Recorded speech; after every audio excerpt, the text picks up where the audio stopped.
egotist.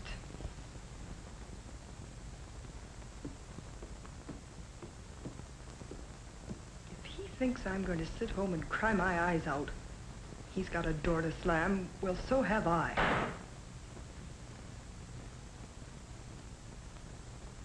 I can make my own living just as well as he can make his. He ought to be glad I'm working. Just because he can't stand competition, he wants me to quit. My work isn't important enough. I'm only a woman. But he, the man, is boss.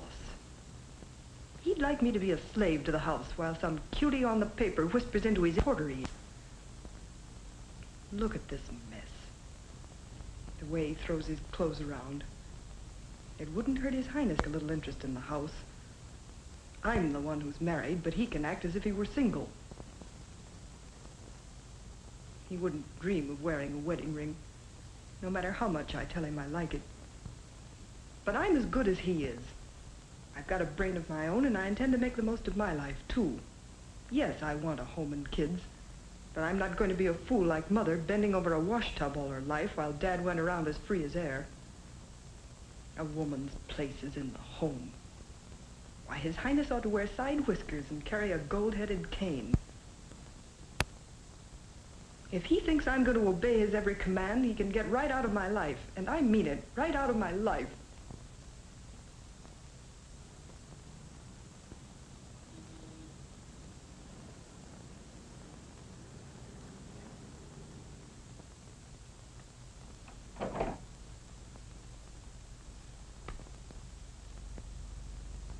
That's a woman for you. Never tell what she'll do next.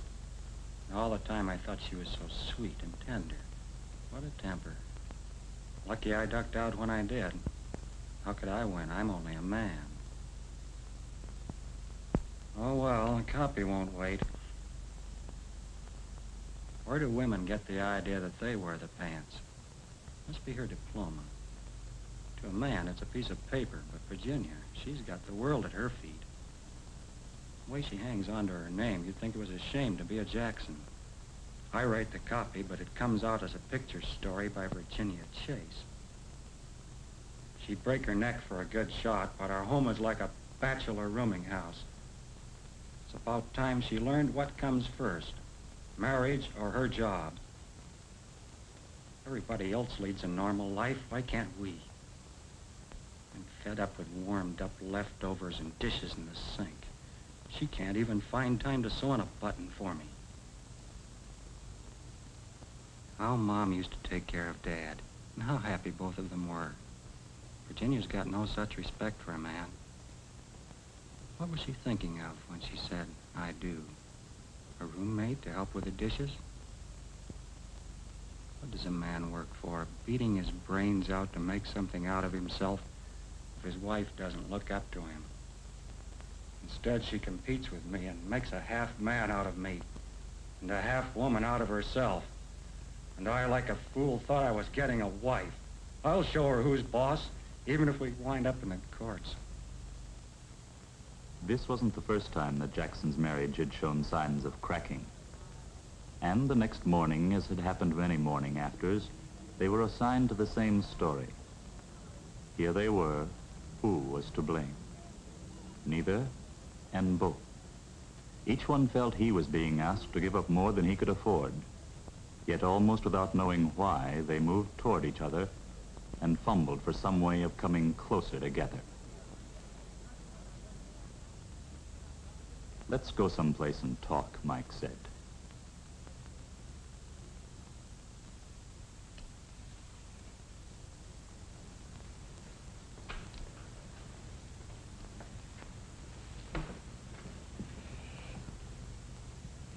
Thank you. This was my last assignment, Mike. Why? What happened? Nothing. I've made up my mind. I'm quitting the job. Are you serious? Mm-hmm. But what would you do? Nothing. Stay in all and do your slippers when you come home at night. Oh, Jenny, I wasn't trying to defeat you. And what was all that yelling about last night? I was a fool. You know, after I cooled off last night, I found I'd been hanging on to a lot of ideas I don't really believe in anymore. I realized I'd miss your puttering in the dark room. Oh, Mike, you don't have to prop me up. No, really. I like a woman who's doing things, Jenny. I didn't marry you so you'd admire me and laugh at my jokes. You've got a mind of your own, and you've got to use it. It's about time I accepted you as you really are. Darling, you don't know how much you're saying. It's like getting a wonderful present. I feel like, I don't know. Well, here's my padded shoulder. You know, when we disagree, it's a good idea to disagree about things we really don't agree about. That was a mouthful. I'd like to get some shots of the kids in the park. Let's straighten up and go outside. It's too nice a day to stay in the house. When do we forget about cleaning up and go then? Oh, no, I hate to come home to a messy house. The least you could do is pick up your clothes. And the least you could do is to forget about your job on Sunday. I hate weekends like this. So, you didn't mean a word of what you said yesterday, did you? No, that's not what I meant. But can't we have a little bit of a family life, at least on Sunday? Well, we may as well have this out again. Sure, I want family life. But if I'm to keep up my job, I can't do all the housework myself. You've got to do the few things I ask you to, Mike. Are you trying to boss me again? Oh, Mike. Okay, Jenny. This is the last time you'll have to tell me. What do you want me to do?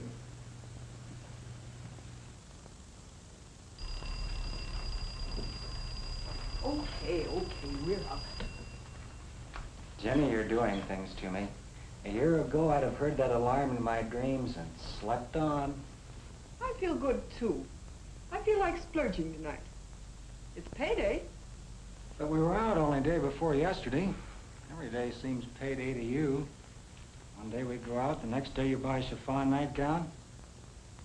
But we never save a penny that way. It's my money. The toast's gonna burn. Don't run away. I want this straightened out. I thought you weren't gonna mold me anymore. You got a cigarette? No, you haven't brushed your teeth yet. And don't change the subject. Do I look good in a chiffon nightgown, or don't I? Or don't you notice anymore? I do, dear. I didn't mean to pick on that. I'm just trying to make $1 worth a buck. That's my point. Well, how do we do that? Something we'll have to find out. Well, I think it's just one of the things we'll have to work out. Breakfast will be ready in a minute. You waste as much money as I do, Mike, and you know it. Who, me? Yes, how about all your taxicabs and fancy lunches and cocktails and things? Oh, that's a business investment. You mean an alibi, don't you? All right, so I've got no head for money. Oh, now, don't get cross. I'm not trying to start an argument. From now on, why don't we both write down every cent we spend? That won't help. We just spend it anyway. Well, what will help? A budget. Oh, that would depress me, Mike. I feel like a dependent on an allowance. That's the only thing that'll make a marriage like ours work. What about love? Doesn't that come first? Of course. It's got to rest on a balanced budget.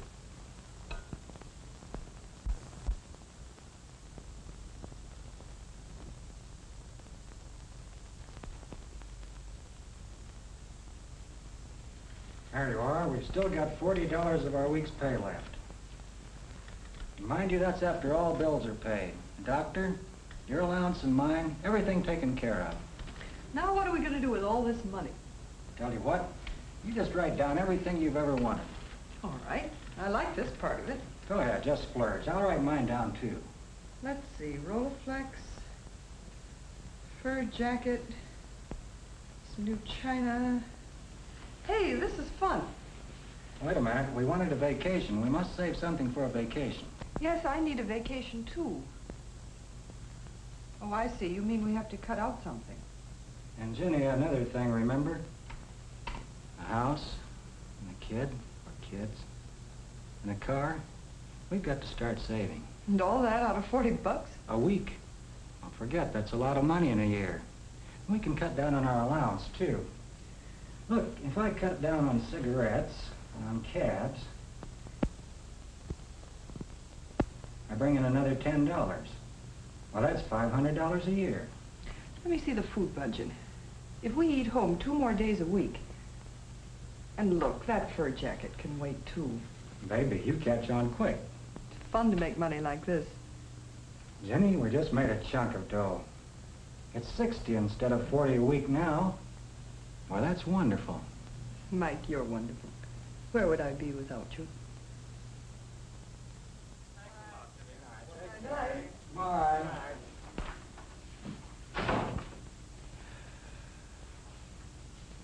Well, there goes the budget.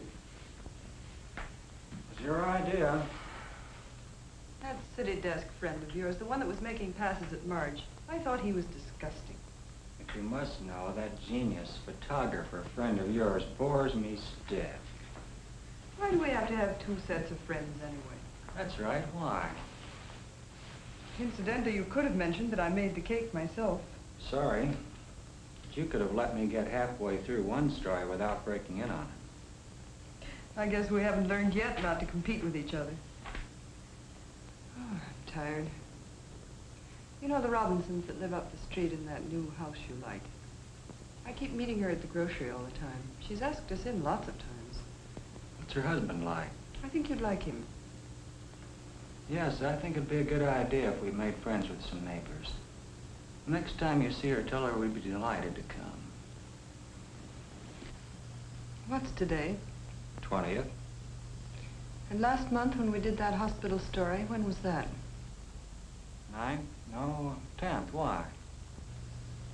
I think you better take me to the doctor tomorrow.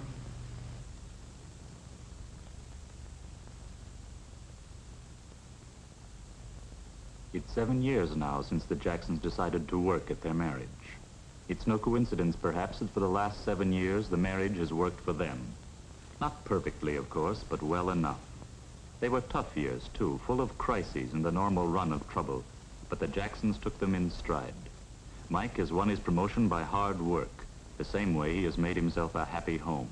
A little luck, but mostly sweat and tears. There have been 2 additions to the family. Tom is 7 and a budding Tarzan. Mike gets a kick out of seeing young muscles and skills develop. He can nearly remember when he was 7 himself. So long, fella. Be seeing you. They get along pretty well, these male Jacksons. With themselves and with their womenfolk. Hello, Mike. Thanks for bringing those things. The couple still need kid gloves from time to time, but they figured out ways to handle ticklish situations.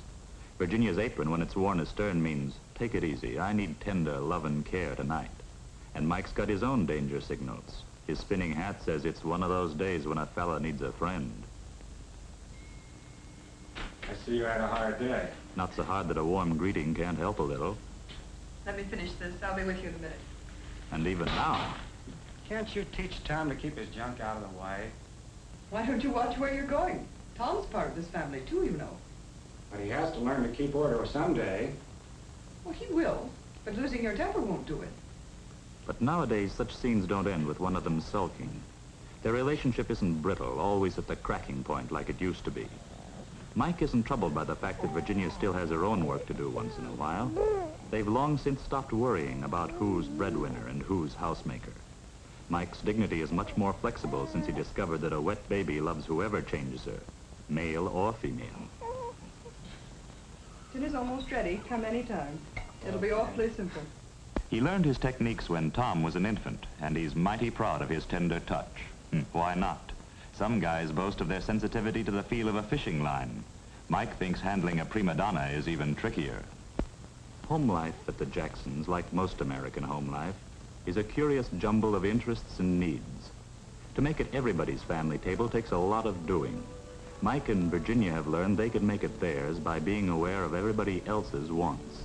By taking time out for the others, they make time for themselves. These days, Virginia is proud of Mike's success. They're not competing anymore. Why should they? Budgets and careers and differences of personalities don't have to mean trouble. It's a good deal for both, this partnership without a boss. The fruits of adjustment are a little noisy, but mighty sweet.